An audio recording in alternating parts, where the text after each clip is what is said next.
আমি নিজে এমন অনেক কমেন্ট দেখেছি, দাদা মেয়েদেরকে তো চেনাই যায় না, তাহলে কিভাবে বুঝবো ও long time relationship, short time relationship নাকি লাইফ টাইম রিলেশনশিপের জন্য আমার জীবনে এসেছে। দেখো, তুমি যদি বাবু আমার, সোনা আমার, খেয়েছো কি খাওনি, ঘুমিয়েছো কি ঘুমাওনি, কথায় কথায় রাগ, কথায় কথায় অভিমান, এইসব চক্করে পড়ে যাও, তাহলে তুমি ডুবে যাবে। আর আমি যে কয়েকটা কথা বলছি, এই কথাগুলো যদি মনের ভেতরে ঢুকিয়ে নাও, তাহলে কোনো দিন কোনো মেয়ে তোমাকে ঠকাতে পারবে না। তুমি তার আগেই সাবধান হয়ে যাবে। আজকের ভিডিওটা মেয়েদের জন্য যতটা গুরুত্বপূর্ণ, ছেলেদের জন্য ততটাই গুরুত্বপূর্ণ। তাই মন দিয়ে শুনবে, কান দিয়ে নয়। কান দিয়ে শুনলাম, মনে প্রবেশ করলো না, কোনো লাভ নেই। তার চাইতে দু চারটা রিল দেখে নাও না। কত মামুনিরা আছে কমর দুলিয়ে নাচ করে যাচ্ছে, সময় নষ্ট করে কি করবে? যদি প্রয়োজন আছে সময় দেবে, নতুবা স্কিপ করে বেরিয়ে যাবে।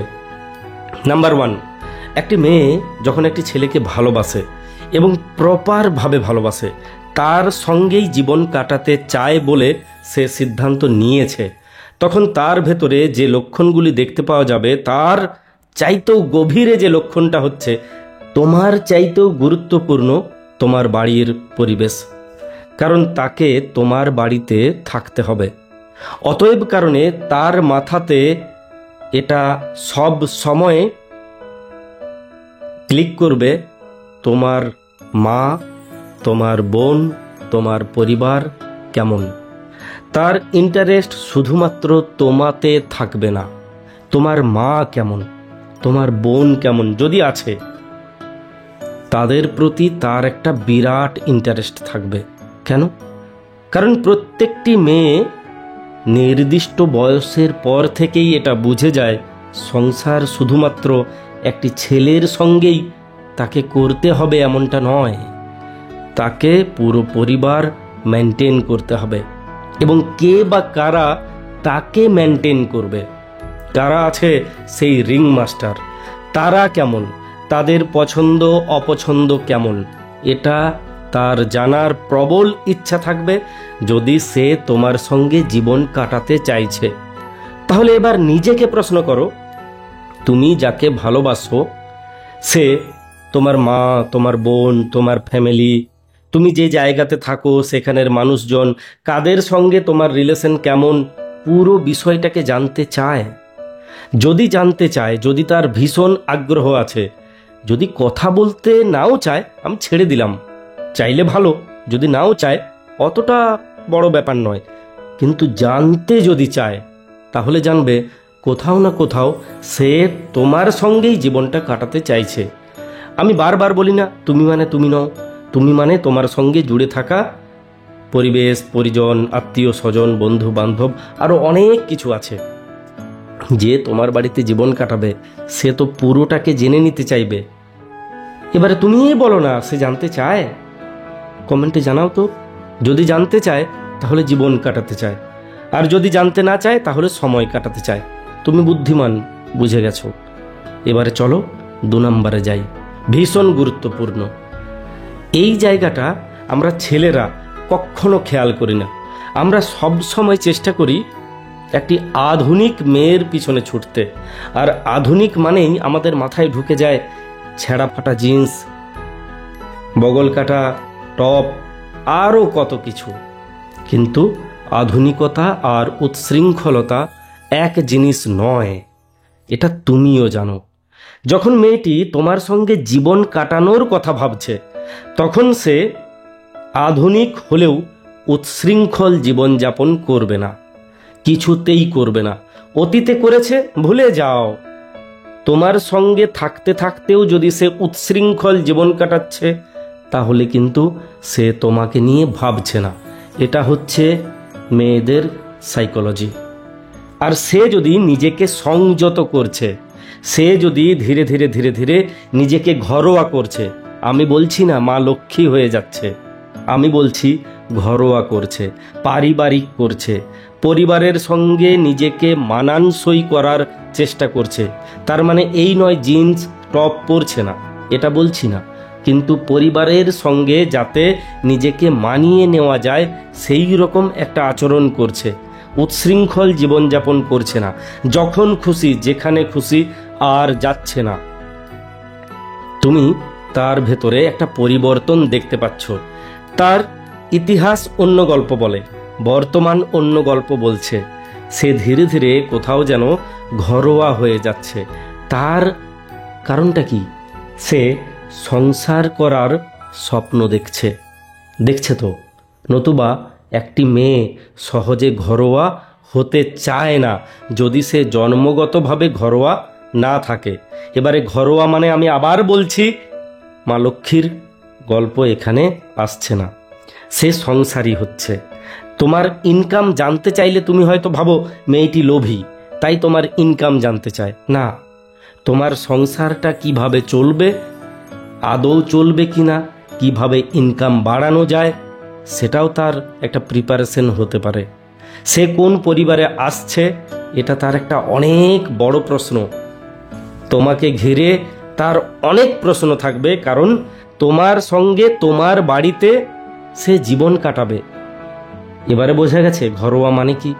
সে গুছিয়ে নিতে চাইবে তোমাকে, তোমার ইনকাম, তোমার বন্ধু বান্ধব, চাল চলন, আদব কায়দা।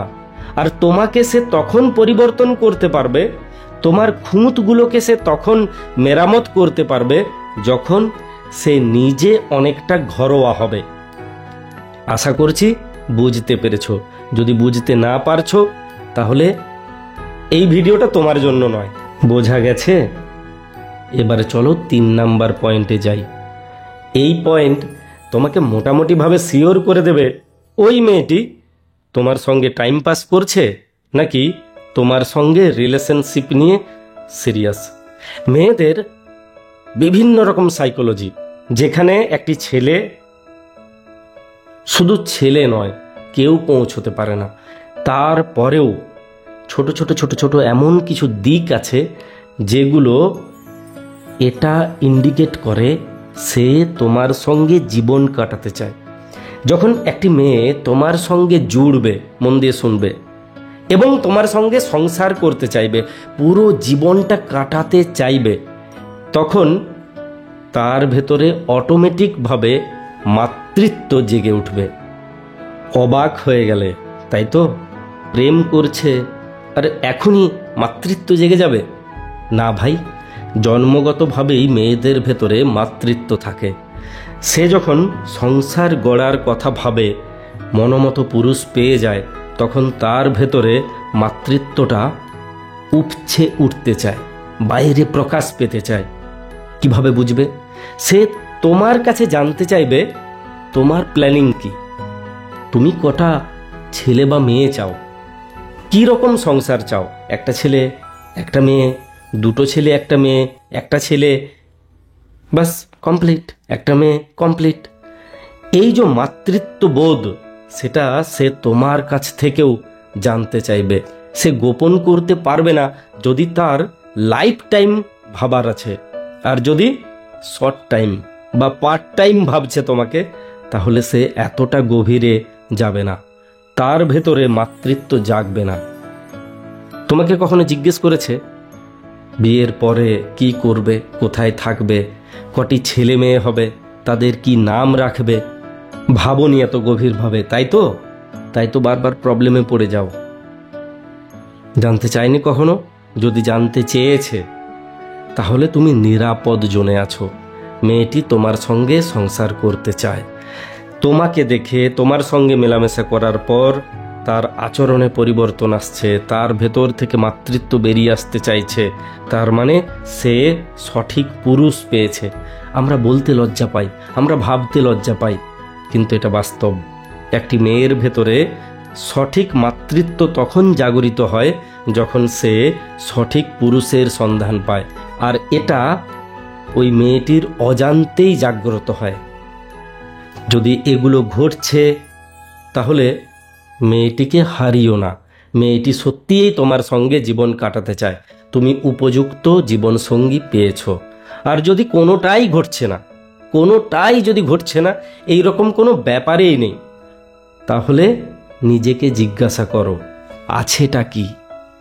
কি এমন প্লাস পয়েন্ট আছে যার জন্য তুমি এত উতলা, একদম জীবনটা দিয়ে দিতে চাও? কমেন্টে জানাও। আমিও জানি যে আরও কি কি পয়েন্ট থাকতে পারে। এই 3টা পয়েন্ট বাদ দিয়েও, এই 3টা পয়েন্টের যদি 2টো বা 1টাও থাকে না, তাহলেও তুমি নিরাপদ জোনে আছো। কারণ 3টা পয়েন্টেই ভীষণ গুরুত্বপূর্ণ। এই 3টা পয়েন্ট চিরদিন মনে রাখবে। ভালো থাকো, ভালোবাসায় থাকো। লাইক করতে ভুলেছ, লাইকটা করে রাখো। সাবস্ক্রাইব বা ফলো যদি না করেছো, নিজেকে জিজ্ঞাসা করে নিও কেন করনি, প্রবলেমটা কোথায় হচ্ছে। নেক্সট ভিডিওতে যেন তোমার সঙ্গে আমার দেখা হয়।